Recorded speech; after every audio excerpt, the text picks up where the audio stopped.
तो एक नए वीडियो में आपका स्वागत है। वीडियो की शुरुआत में हम देखते हैं कुछ समय पहले का सीन दिखाया जाता है हमें नगर डॉज हॉल का टॉप फ्लोर, जहाँ पे एमसी और सुलिफेन आमने सामने खड़े होते हैं। सुलिफेन कहता है, तुम इतने सडनली मेरे से मिलने आ गए, मैं सोच रहा था कि ऐसा क्या चीज है जो तुम मुझसे मिलने आए हो। लेकिन रोनन, क्या तुम सच में सर डोलन को आज एम्बुश करने वाले हो रात को? लेकिन ये कितना रिडिकुलस है यार, तुम्हारे पास क्या प्रूफ है जो तुम ऐसा बोल रहे हो? हमारे ग्रंसिया फैमिली के नाइट में वो बहुत ही ज्यादा ग्रेट स्किल रखते हैं और बहुत ही ज्यादा लॉयल है हमारे लिए, इसलिए बस 4 सालों के बाद उनको मेरे फादर का बॉडीगार्ड के लिए चुना गया है। और तुम ऐसा ही कुछ भी कह रहे हो? एमसी कहता है, बस हो रही अच्छा, तो तुम कह रहे हो कि बस 4 साल में वो बन गया, देन अब तक तो ग्रंसिया का बहुत बुरा हाल हो गया होगा। सुलिफेन कहता है, क्या? एमसी कहता है, अरे उसे भूल जाओ, लेकिन अभी वो किसी के भी साइड में हो, इससे तुम्हारे कुछ भी नहीं जाएगा। अगर मैं जो बोल रहा हूँ ये सच है तो क्या तुम उसे बाहर निकाल दोगे जो चूहा तुम्हारे घर के अंदर छुपा हुआ है? सुलिफेन गुस्से में कहता है, हे, क्या तुमने मुझे नहीं सुना? मैंने कहा तुम मुझे एक्सप्लेन करो डोलन। और वो डोलन की तरफ अपना शॉर्ट पॉइंट करता है और कहता है, जवाब दो मुझे। एमसी उसका मजाक उड़ा के कहता है, हा, क्या पागल इंसान हो यार तुम, वो ऐसे ही थोड़ी ना तुम्हें बता देगा कि वो गद्दार है, इतने नादान हो तुम इस दुनिया में कैसे जिंदा रहोगे? तभी डोलन अपना पैर उठा के नीचे जमीन पे मारता है और उसके साथ साथ उसका ऑरा रिलीज होता है। सुलिफेन और एमसी एकदम शॉक हो रहे होते हैं। एमसी कहता है, मेरा बॉडी तो एकदम हेवी हो गया, क्या ये इस कमीने का ऑरा है? वो आगे देखता है तो डोलन एमसी की तरफ अटैक करने के लिए आगे बढ़ के एमसी पे अटैक करता है, तो एमसी उसको डिफेंड करके पीछे गिरता है। सुलिफेन गुस्से में कहता है, हे डोलन, ये सब क्यों कर रहे हो? डोलन उसके तरफ भी आता है हमला करने के लिए और उस पे हमला करता है, तो स्वॉर्ड्स एंड सुलिफेन उसको रोक लेता है। डोलन कहता है, ये मेरे लिए अच्छी बात है कि तुम अभी भी इनएक्सपीरियंस हो अपने ऑरा का रेंज को कंट्रोल करने के लिए यंग मास्टर। तुम उस तरह का आउटरेजियस टेक्निक इस तरह की जगह पे कभी इस्तेमाल नहीं कर पाओगे जहाँ पे तुम्हारे गुस्से की वजह से बहुत ही ज्यादा लोग खत्म हो जाएंगे। उसके बाद सुन के सुलिफेन गुस्सा हो रहा होता है। डोलन कहता है, वो सब तो छोड़ो यंग मास्टर, लेकिन इन सब के लिए मैं माफी चाहता हूँ। मैं अपना रिश्ता इस तरह से खत्म करना नहीं चाहता था, लेकिन इस बच्चे ने सारा कुछ खराब कर दिया। सुलिफेन कहता है, मैं जैसा जानता था तुम्हारा स्किल उससे ज्यादा डिफरेंट लग रहा। क्या तुम अपना पावर छुपा रहे थे? लेकिन कब से तुमने हमें धोखा दिया? डोलन कहता है, धोखा? क्या ये ऐसा है? मैं तो शुरुआत से ही ग्रांसिया फैमिली का नाइट का भी था ही नहीं। और वो उसको अटैक करने के लिए आगे बढ़ता है। सुलिफेन कहता है, अच्छा ऐसा है, तो मैंने कंफर्म कर लिया है, तो तुम्हें जो करना है करो। तभी एमसी फटाक से अपना स्वॉर्ड निकल के उनके सामने आ जाता है। डोलन कहता है, ये कैसे हो सकता है? एमसी कहता है, इन एनी केस कितना फ्रस्ट्रेटिंग बच्चा है, लोगों को परेशान कर रहे हो ये सब सुनने के लिए, क्या तुम अभी रिफ्रेश फील कर रहे हो? सुलिफेन कहता है, ये इशू मेरे लिए बहुत ही ज्यादा सीरियस है, तो मैं होप करता हूँ कि तुम इसको समझोगे। आज के बाद से कुछ टाइम के लिए एक खून का नदी बहेगा ग्रांसिया में, और वो उसके ऊपर अटैक करने के लिए आगे बढ़ता है। डोलन एकदम शॉक हो रहा होता है। डोलन मन में सोचता है, क्या इसके ऊपर मेरे मारा का इफेक्ट नहीं हो रहा, और ऊपर से ये इतना हेवी स्वॉर्ड को पकड़ सकता है बस अपना माना यूज करके? क्या ये भी मेरी तरह अपना पावर छुपा रहा था? नहीं, लेकिन इसके लिए कोई रीजन नहीं है। देन क्या ये इतने कम समय में इतना ग्रो कर गया? नहीं हो सकता ऐसा। 2 सालों के बाद भी ऐसा जीनियस पैदा हो सकता है, लेकिन उन जीनियस में भी ये तो मॉन्स्टर है, मॉन्स्टर। एमसी कहता है, तुम इन सब के बीच में भी बहुत ज्यादा रिलैक्स कर रहे हो, है ना आजुशी? तुम तो इन सब से डिस्ट्रैक्ट हो रहे हो। एमसी उसके ऊपर अटैक कर रहा होता है और वो उसको रोक रहा होता है और सोचता है, ये तो इम्पॉसिबल है, ये लड़का तो दूसरा मॉन्स्टर है। एमसी उस पर हमला करता है तो डोलन डॉज कर लेता है।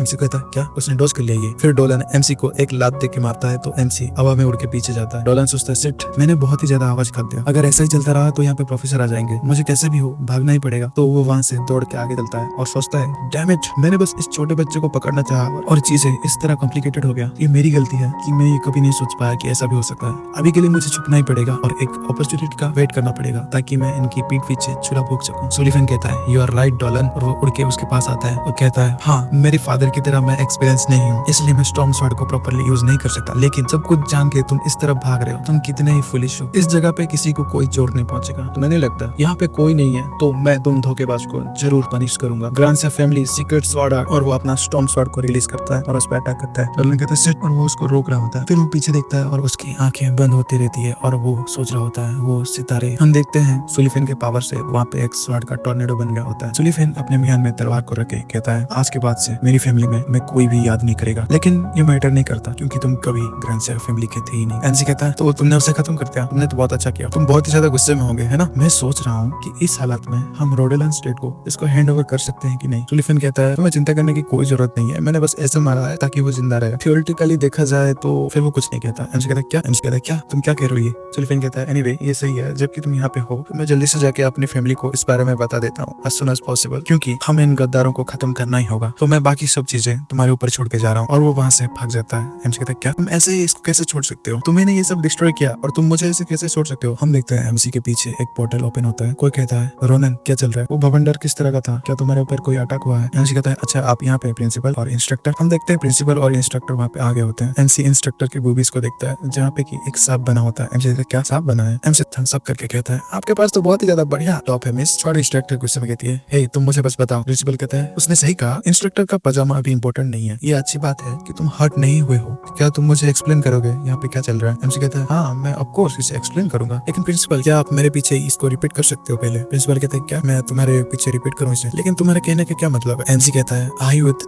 एक चादर मौत है। स्वाटसैंड और प्रिंसिपल एकदम शॉक में होते हैं। वो कहते हैं क्या आयुध एक चादर मौत है? हम देखते हैं प्रिंसिपल ऑफिस का सीन। प्रिंसिपल कहते हैं अच्छा तो क्रासिया के फैमिली में एक स्पाई छुपा हुआ था, तो जितना मैंने सोचा नहीं था उससे भी ज्यादा बुरा सिचुएशन है। तुमने इस टाइम बहुत ही अच्छा किया रोनन, हमने चीजों को खराब होने से बचा लिया तुम्हारी वजह से, थैंक यू रोनन। एमसी कहता है नहीं शुक्रिया की कोई जरूरत नहीं है सर जी। एमसी सोचता है अभी के लिए इसको सीक्रेट रखा जाए कि मैं उस तरह का माना को देख सकता हूँ, लेकिन मैं 100% श्योर नहीं हूँ कि अगर ये इन्फॉर्मेशन लीक हो गया तो सिर्फ मैं ही नहीं मेरे साथ में जो भी है वो भी खतरे में आ जाएंगे। प्रिंसिपल कहता है ये केस को जल्द ही शुरू किया जाएगा, ग्रांसिया में बहुत ही बड़ा इन्वेस्टिगेशन जारी किया जाएगा, तो तुम चिंता मत करो। बाय द वे रोनन ये एम्पायर तुम्हारा रूढ़ी रहेगा, 2 बार होगा ये तुम बचाते हुए, तो मैं प्रिंसिपल की जगह पे होते हुए मैं तुम्हें कुछ रिवार्ड देना चाहूंगा। क्या तुम्हें कुछ चाहिए रिवार्ड में? रोनन एमसी कहते हैं क्या सच में? ये तो बहुत ही ज्यादा बढ़िया है। रोनन कहता है मुझे एकेडमी में कुछ करना है, क्या आप इसके लिए प्लीज अप्रूव कर दोगे? प्रिंसिपल कहता है हाँ ऐसा चीज जो कि मेरे अप्रूवल की जरूरत है, मैं उसके बारे में क्यूरियस हूँ। हमें नेक्स्ट डे का सीन दिखा जाता है फिलियन प्लाजा का। वहाँ पे एमसी नोटिफिकेशन बोर्ड के पास खड़ा होकर कहता है अटेंशन एवरीवन, क्या तुम स्कूल के अंदर के क्लब एक्टिविटी कर करके थकने गए हो? तो मैं ये सब तुम्हारे लिए प्रिपेयर किया हूँ। इसको कहा जाता है the special class adventure club. कोई पूछता है स्पेशल क्लास एडवेंचर ये क्या है? एमसी उसके मुंह में उंगली रख के कहता है गुड क्वेश्चन। तो एक स्पेशल क्लास एडवेंचर क्लब क्या है मैं बताता हूँ। ये एक ऐसा क्लब है जो कि इंडिविजुअल टैलेंट को डेवलप करने में मदद करता है। इस क्लब में उन लोगों को जगह दिया जाएगा जो इस एम्पायर को कंट्रीब्यूट करेंगे प्रैक्टिकल और एक्सटर्नल एक्टिविटीज में, और ये ऐसा इकलौता क्लब है जिसे प्रिंसिपल अप्रूव किया है आउटडोर एक्टिविटी के लिए। बंदे बात कर रहे होते हैं क्या आउटडोर एक्टिविटी? सच में? एमसी कहता है जिसको भी इसको ज्वाइन करना है तो गैलीलियन हॉल के एरिना में आ जाओ इंटरव्यू के लिए। तो तुम सबका यहाँ पे आने के लिए बहुत ही ज्यादा शुक्रिया। हम देखते हैं किसी लड़की को, वो कहती है नो वे, मुझे मत बताओ कि ये वो है। हमें कुछ दिन बाद का सीन दिखा जाता है गैलीलियन हॉल में। एमसी कहता है लेकिन क्यों? मैंने इतना ज्यादा अच्छे से इसको प्रचार किया है ताकि मैं कुछ फ्रेश टैलेंट को ढूंढ सकूं, लेकिन ये आखिरी दिन है और बस तुम ही दोनों यहाँ पे आए हो। मारिया कहती है क्या तुम मुझसे सच में जानना चाहते हो? तो एक बार पीछे घूम के देखो कि तुम इंटरव्यू के दौरान क्या क्या किए हो लास्ट फ्यू डेज में। तुम उनका स्किल टेस्ट करने के लिए रेंडमली किसी को भी पीटी देते हो, और तुमने बहुत ज्यादा सस्पेंस थिंग्स भी बोले हैं, इसलिए वो लोग थोड़ा हेजिटेट किए कि ये करे या ना करे, क्योंकि उनको अपना लाइफ रिस्क में नहीं डालना था। असले कहता है ये रूमर पूरे एकेडमी में फैल गया है कि अगर तुम्हें इस क्लब में ज्वाइन करना है तो तुम्हें कम से कम 10 जिंदगी चाहिए। एंसी कहता है लेकिन यही तो असली बैटल है ना, वो कमीने डरपोक लोग तो छोड़ो भूल जाओ इसे फिर, लेकिन जो मुझे अभी चाहिए वो बस स्पेशल टैलेंट्स है। हम पीछे देखते हैं किसी बंदे को जो कि अपने घुटने पे होता है। एमसी उसको कहता है क्या तुम अभी रिफ्रेश फील कर रहे हो? तुमने कहा था कि तुम मेरे साथ एक्सपायर करना चाहोगे, जबकि मैंने कहा कि तुम्हारे स्किल्स के साथ तुम्हें कोई टेस्ट देने की जरूरत नहीं है। इन एनी केस वेल तुम पास हो गए बेरियम सुनबे। वो कहता है थैंक्स रोनन। एमसी कहता है मैं पहले ही बता देता हूँ क्योंकि हमारा क्लब बहुत ही ज्यादा डिफिकल्ट होने वाला है, क्या तुम सही रहोगे सुनबे? वो लड़का कहता है जब तक कि मैं स्ट्रॉन्गर बनता रहूंगा तो मुझे कुछ भी चलेगा। एमसी कहता है ऑलराइट देन, तो आज के लिए तुम सब लोग जा सकते हो, रियल इलेक्शन से पहले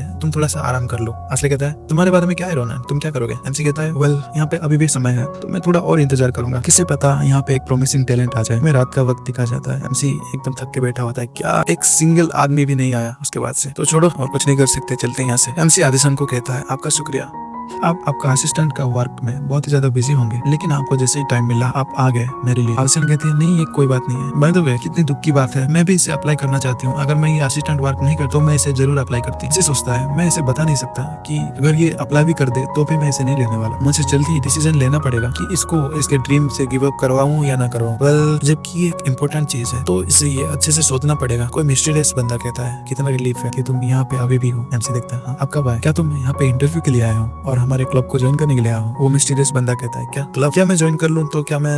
एमसी कहता है क्या आप क्या कहे, मैंने कुछ सुना नहीं क्योंकि आपने बहुत ही ज्यादा धीरे बोला। वो मिस्टीरियस बंदा अपने सर से अपने हुडी को निकाल के कहता है अगर मैं इस क्लब को ज्वाइन कर लूं तो क्या मैं इसे छू सकता हूँ तुम्हारा? भाई अब मुझे तो पता नहीं है कि ये क्या छूने की बात कर रही है, अगर आपको इसके बारे में पता है तो कमेंट सेक्शन में जरूर बताना। आज के लिए इतना ही, वीडियो पसंद आई है तो वीडियो को लाइक कर दीजिए, चैनल को सब्सक्राइब कर दीजिए। मैं मिलता हूँ आपको अगले वीडियो में, तब तक के लिए बाय बाय।